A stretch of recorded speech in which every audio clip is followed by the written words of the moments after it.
تو پھر ہم ماں باپ کے گستاخ نہیں ہوں گے۔ آج آپ نے نہیں دیکھا علم بہت ضروری ہے، علم بہت ضروری ہے، چاہے وہ دنیاوی ہو یا دینی ہو۔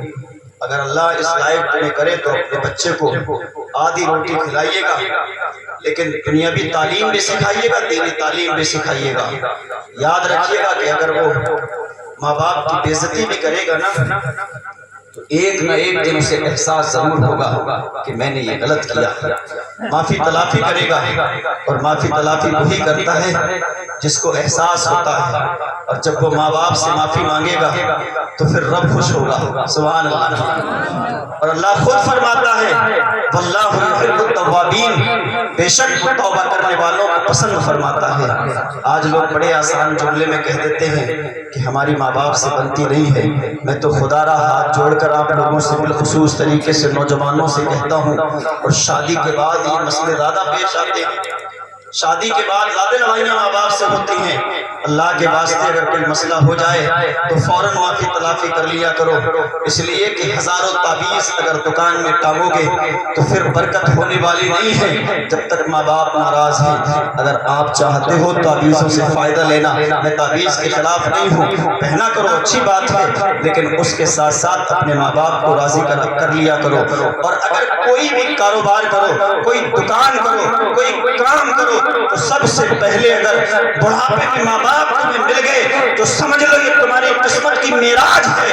ان بوڑھے ماں باپوں سے جو تمہاری نظر میں ناکارہ ہے، تمہاری نظر میں بیکار ہے، سمجھ لیجئے گا ان کی بارگاہ میں بیٹھ جائیے گا، قدموں میں بیٹھ جائیے گا، اور قدموں کو دبا کر کہیے گا اے میری ماں میرے حق میں دعا فرما دیجئے گا، میں فلاں کاروبار کو کرنا چاہتا ہوں، فلاں دکان کو کھولنا چاہتا ہوں۔ سمجھ لینا بڑھاپے میں کپکپاتے ہوئے ہاتھوں سے اگر ماں باپ نے دعا فرما دی تو اللہ رب العزت ان کی دعا کو رد نہیں کرتا ہے بلکہ قبول کرتا ہے۔ لیکن ایسا کوئی ہونا چاہیے پر نہیں، ماں باپ سے شرم لگتی ہے۔ کتنے ایسے لوگ ہیں جو مسجد میں ماں باپ نماز پڑھنے آتے ہیں، بیٹے بھی آتے ہیں، ہمارے ہاتھ چومتے ہیں، دیگر اور علماء کے ہاتھ چومتے ہیں، لیکن ماں باپ کے ہاتھ پر جب بات آتی ہے تو بولے صاحب شرم لگتی ہے۔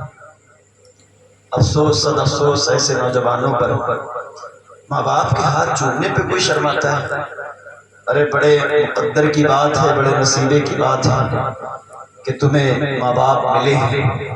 ان سے پوچھئے گا کہ جن کے ماں باپ گزر چکے ہیں، پھر ان سے عید کا حال پوچھئے گا، پھر کسی تیوہار کا حال پوچھئے گا، پھر کسی خوشی کا حال پوچھئے گا۔ ضرور وہ کام پورا کریں گے لیکن آنکھیں اشکبار ہوں گی، دل میں یہی ہوگا کہ کاش میرے ماں باپ زندہ ہوتے تو اس کام کو دیکھتے تو بڑے خوش ہوتے۔ سمجھ رہے بڑے خوش ہوتے۔ کیا دیکھتے ہیں کہ سرکار صلی اللہ علیہ وسلم ایک مرتبہ مسجد نبی میں تشریف لے کر آئے۔ سرکار فرماتے ہیں کہ جب میں مسجد میں تشریف لے کر آیا نا تو مسجد نبی میں 12,000 لوگ اس وقت جمع تھے۔ کتنے؟ 12,000 لوگ۔ سرکار فرماتے ہیں وہ میرے استقبال کے لیے کھڑے ہو گئے، میرے ادب کے لیے کھڑے ہو گئے، اور جب وہ میرے ادب کے لیے کھڑے ہوئے تو آپ کی آنکھیں جو تھیں وہ اشکبار ہو گئی، آپ رونے لگے۔ صحابہ نے عقیدہ پیش کیا یا رسول اللہ صلی اللہ علیہ وسلم رونے کی وجہ کیا ہے؟ اب آپ جملہ سنیے گا، بڑی توجہ سے جملہ سنیے گا۔ سرکار نے فرمایا لوگوں میں اس لیے رو رہا ہوں، آج مجھے میری ماں کی یاد آ رہی ہے، کاش میری ماں زندہ ہوتی اور تم لوگ میرا استقبال کر رہے ہو۔ اس حال کو اگر میری ماں دیکھتی تو کتنا خوش ہوتی۔ کہو سبحان اللہ۔ وہ نبی ہیں، دونوں جہاں کے مالک و مختار ہیں، اور پھر بھی آخری وقت میں ہمیں پیغام یہی دے کر گئے ہیں کہ بڑھاپے میں اگر ماں باپ ملیں تو خدا را ان کی خدمت کیجئے گا۔ اور بات اور سمجھئے گا، میدان محشر میں جو میزان پر ترازو لگتی ہے، دعا کیجئے گا نماز میں کہ وہ تکڑی ہماری نہ لگے۔ وہ تکڑی جس کی لگ گئی پھر بچ نہیں پاتا انسان۔ دعا کیجئے گا نماز میں سجدے کی حالت میں کہ اللہ ہمیں وہ تکڑی لگنے سے بچا لے، اس لیے کہ جس کی تکڑی لگ گئی پھر اس کو کوئی بچا نہیں پاتا ہے، الجھ جاتا ہے۔ وہ تاریخ سے ملتا ہے کہ ایک نوجوان باپ کی بھی تکڑی لگی ہوئی تھی، بیٹے کی بھی تکڑی لگی ہوئی تھی، حکم